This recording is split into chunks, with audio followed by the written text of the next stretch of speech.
Welcome back to Just the Facts, y'all. My name is Jimmy, and here is the next preview prediction video for this year's NBA playoffs. As y'all can tell by the title and thumbnail, we got Clippers versus Mavs, and obviously we know these two teams have a history in the postseason. Last year, a lot of people argued that if the Dallas Mavericks had Porzingis, they would have won the series, and I tend to agree with that statement right there. Dallas had no business being in that series with the Clippers, but through the greatness of Luka, hitting the game winner, I think game 4, he really kept the Mavs in it and damn near almost pulled it off. Game 6 was really close. If he would have pushed it to 7, who knows what would have happened, right? But the Clippers are revamped. They're better than ever, I believe. The Mavs, are they any better? I don't know. But we're going to find out here. But before we start, make sure you like, comment, share, subscribe. Like I said, I'm doing a whole series on these playoff matchups. So it'll be greatly appreciated if you were to like, subscribe, and share and those things. I don't really like asking that, but I got to here. Without further ado, let's get into it. So, Clippers versus Mavs series. Why was this series so close last season when it really shouldn't have been? Well, Luka was great. There wasn't too much resistance on Luka, honestly. I'm not sure why. I was kind of puzzled by the LA Clippers game plan and their scheme and how they guarded Luka for the most part. I don't remember who was on Luka for the most part. I think it was Pat Bev. Correct me if I'm wrong. Actually, I believe Marcus Morris was on Luka a lot of the time, and he did an okay job. Obviously, there are some heated moments there in that series, but there wasn't much resistance on him. Like, every time Luka would engage in a pick and roll, it would just be an easy switch, no resistance whatsoever. They're not playing too far up. They're not being physical with him and things of that nature. And I know Luka is a wizard, is a magician at drawing fouls, but to neutralize him just at least a little bit, you have to be physical with him. You have to get up on him.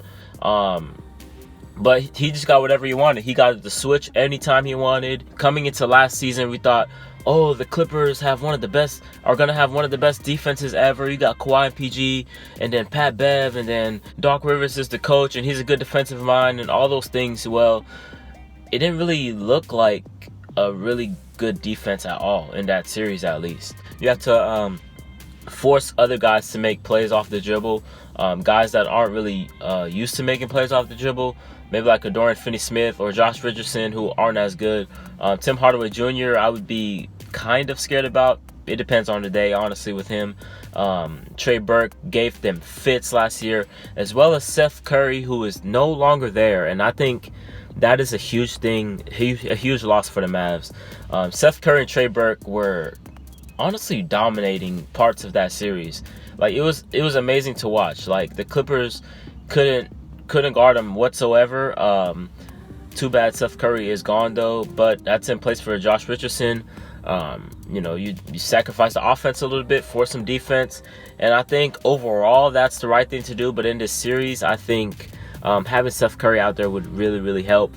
And hopefully, a factor in this playoffs, Kristaps Porzingis is actually going to be there. How would the Mavs include him within the offense?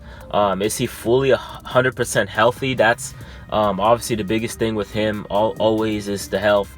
Will he be able to move, jump, cut, run, explode off his feet on a consistent basis without him worrying about potentially how he's going to land or how he's going to get hit with contact and things of that nature? I would put Serge Ibaka on him to start and see how that goes. Ibaka has slipped defensively, but I think he's a good matchup for Porzingis.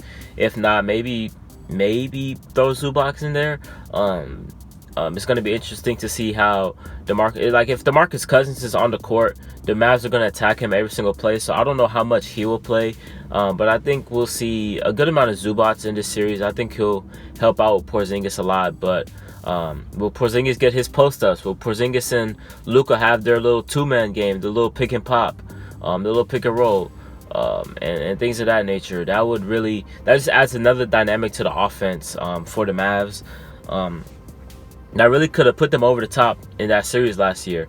Having a guy like Porzingis who can shoot from the outside but also can post up and do all these things, and not to mention what he does on the defensive side. We'll get to that in a minute.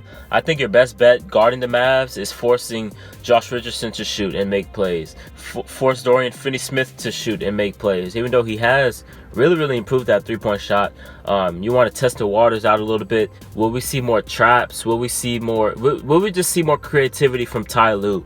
From Doc Rivers, you saw the same old stuff. And, you know, that really came back to bite them in the Denver series. But will they throw more traps, more double teams? Obviously, Luka is going to find the right play almost every time. He's going to make that pass almost every time. So that's a risky proposition there. That's a risky thing to do. But like I said, you have to live with something. Got to get the ball out of Luka's hands and force some of these guys to make shots.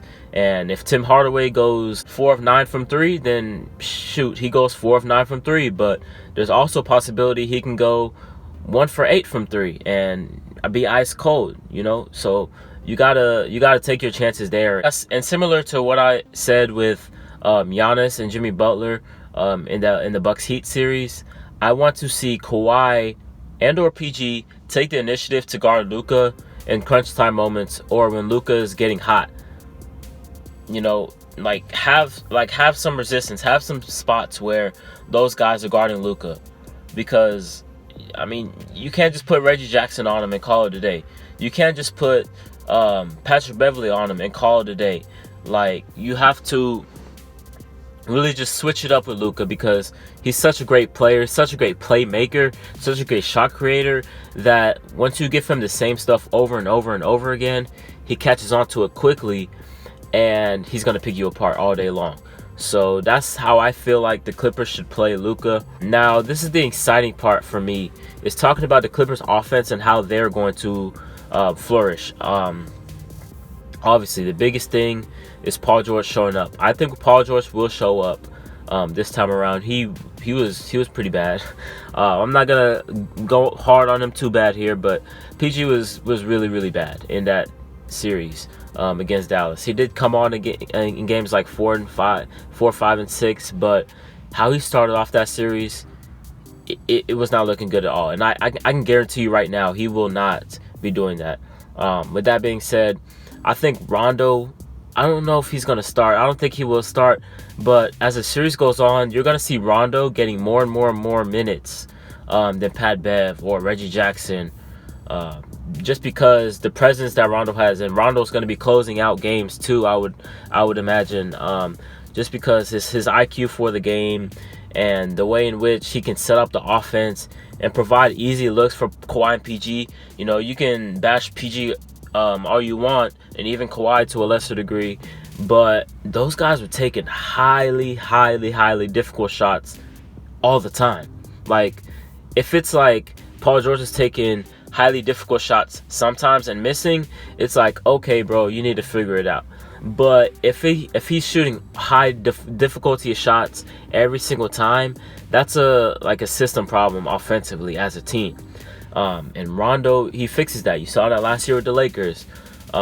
Even when LeBron was on the court with Rondo, LeBron would defer to Rondo, as in, like, give him the ball and let him orchestrate the offense, set everyone up.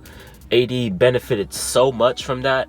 And I think Kawhi and PG can benefit from Rondo setting them up, giving them easy looks, setting up the offense.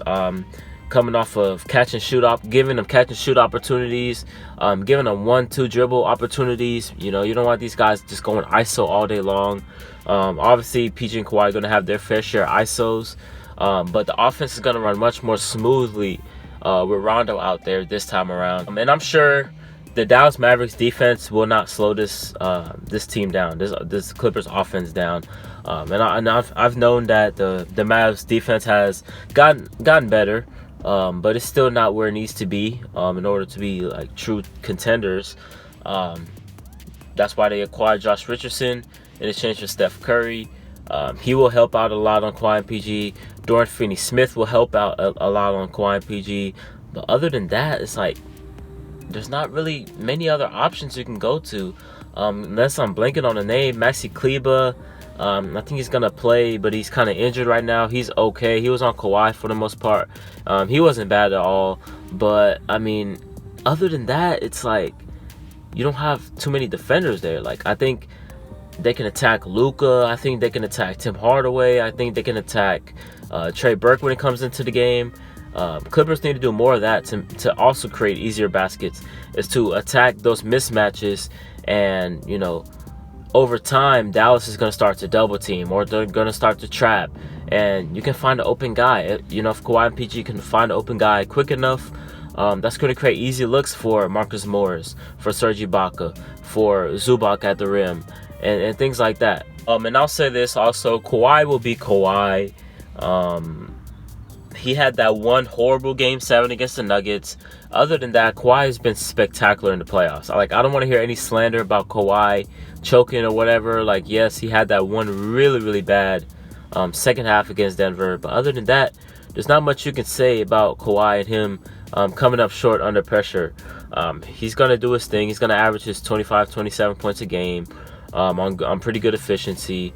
And that's just what it's going to be. Now, with that being said, to wrap this whole thing up, I will go with the Clippers in 6 once again. I don't think it'll be much of a scare, but like just how good Dallas' system is, just how good Luka is, just how good Rick Carlisle is. I expect them to get 2 games, but nothing more than that. It would honestly be very disappointing if the Clippers let this series go 7 or obviously lose it. Like, if they lost this series, I think the internet would break. If the Clippers were to lose, they might as well break it up if that were to happen. But I don't think that's going to happen. Kawhi and PG are there. Rondo's the biggest X factor ever. And I don't see them losing. I think Ty Lue will make proper adjustments. Doc Rivers didn't do anything. He just sat on the bench and watched the game. Ty Lue's going to make his adjustments. Kawhi and PG, especially PG, is going to show up. Rondo's going to help out a lot. And yeah, that's just what I see, man. The Porzingis out there, like, I don't know. I can't trust the guy, man. Like, I'm not saying he's gonna get injured again, but I'm just saying he might not be 100% while he's out there. And if he's not gonna be 100% while he's out there, I just don't see a way the Mavs win the series, man. Especially with the improved Clippers roster, man. I just don't see it, man. But yeah. Let me know what y'all think. Can Luka and the Mavs pull this thing off? Like, imagine if that were to happen. The Clippers, have they finally figured it out? Their playoff struggles. Is playoff P gonna show up? You let me know. But this is Jimmy for Just the Facts, and I'm signing out. Peace.